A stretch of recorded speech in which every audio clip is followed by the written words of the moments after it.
Olá, eu sou Laura Escárdua e este é o Notícia em Áudio, um podcast do jornal Estado de Minas que lê, aos sábados e domingos, uma grande reportagem para você ouvir no seu tempo. O texto de hoje é da repórter Larissa Figueiredo. Mães brasileiras fogem da violência, mas perdem tutela dos filhos. Eu voltei ao Canadá e encontrei meu filho emocionalmente destruído, sem contato com sua língua, sua cultura e, principalmente, sem vínculo comigo. A paulista Carolina Gouveia enfrenta cortes internacionais para reaver a guarda do filho, Christopher, de 8 anos. Ela está entre os 96% de mulheres imigrantes que sofreram violência doméstica nos países onde vivem. Nesses casos, 84,6% das agressões foram cometidas por cônjuges nascidos no país onde elas moravam e 15,4% por brasileiros que também vivem no exterior. Os dados são do Grupo de Apoio à Mulher no Exterior, que usa a sigla GAMBI. Segundo a Convenção Internacional de Haia, a Justiça deve repatriar imediatamente crianças levadas para o exterior sem autorização de um dos genitores. Mas o tratado não prevê casos de evasão por violência doméstica e risco à vida da mãe ou da criança. Carolina Gouveia se relacionou com um libanês quando se mudou para o Canadá, em 2017. As agressões começaram quando ela estava grávida. O relacionamento foi rápido e, com o tempo, se transformou em algo que jamais imaginei que viveria. Ele começou a se tornar cada vez mais controlador, até que, com 20 semanas de gestação, comecei a sofrer agressões físicas. Mesmo depois de se declarar culpado pelas agressões, ele continuou na minha vida, se tornando uma figura constante no sofrimento que viria, contou Carolina à reportagem do Estado de Minas. Para dar fim ao sofrimento, ela decidiu voltar para o Brasil com o filho e pediu autorização ao pai da criança. Depois de um período de muita dor e separações, decidi mudar para o Brasil com a permissão dele. Assumi a custódia legal de nosso filho e procurei dar a ele uma vida mais segura e estável.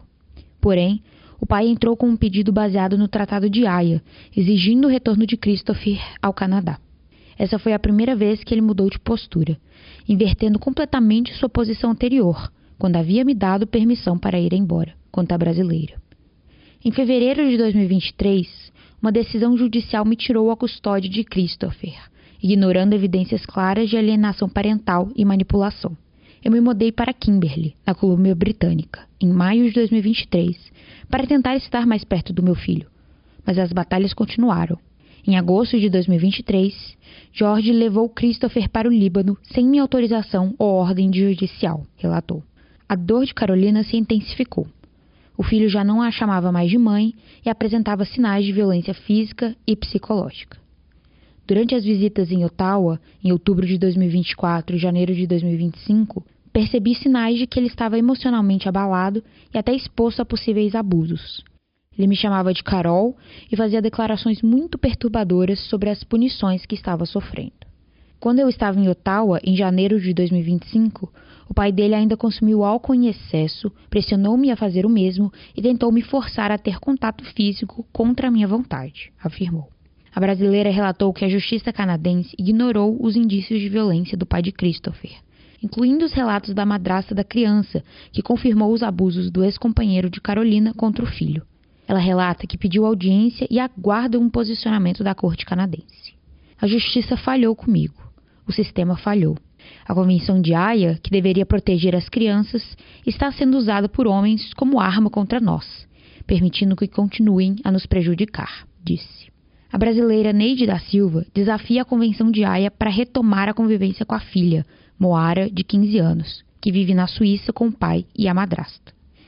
Assim como Carolina, Neide disse que era agredida pelo ex-companheiro e decidiu deixar o país com a filha e voltar ao Brasil. Dos 8 aos 12 anos, a menina viveu com a mãe no Maranhão, até que a justiça suíça, a pedido do pai, solicitou a guarda da menina com base no Tratado de Haia. Ela nunca conseguiu apresentar denúncia.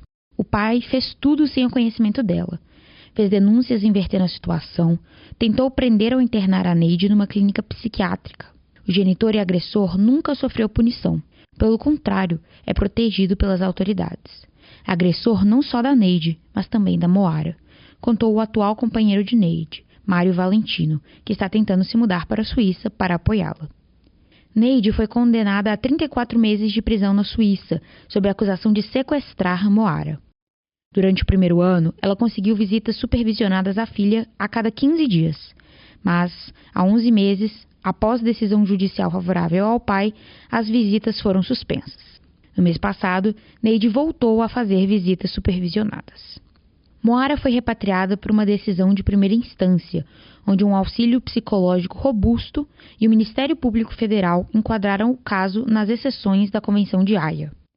O juiz ignorou os fatos e não quis ouvir Moara, já com 12 anos na época. Os direitos da Moara estão sendo ignorados na Suíça, mesmo perante vários pedidos de ajuda dela mesma para instituições de proteção, inclusive para a própria juíza, relatou o padrasto da adolescente. Valentino informou ao estado de Minas que Neide vive em um estúdio sem aquecimento na cidade de Interlaken, com apoio limitado do governo suíço, enquanto trabalha para custear sua defesa jurídica. Moara vive em condições precárias, sob severas restrições impostas pelo pai, em uma vila isolada, sem acesso às redes sociais. Neide recorreu à condenação e aguarda o resultado judicial. A professora de Relações Internacionais Eveline Brigido, da Escola Superior de Propaganda e Marketing, disse que, como Moara chegou a ficar mais de um ano no Brasil, não foi respeitada a previsão que está na própria convenção, de que quando se passa mais de um ano que a criança já está estabelecida no novo ambiente, ela não precisaria ser devolvida.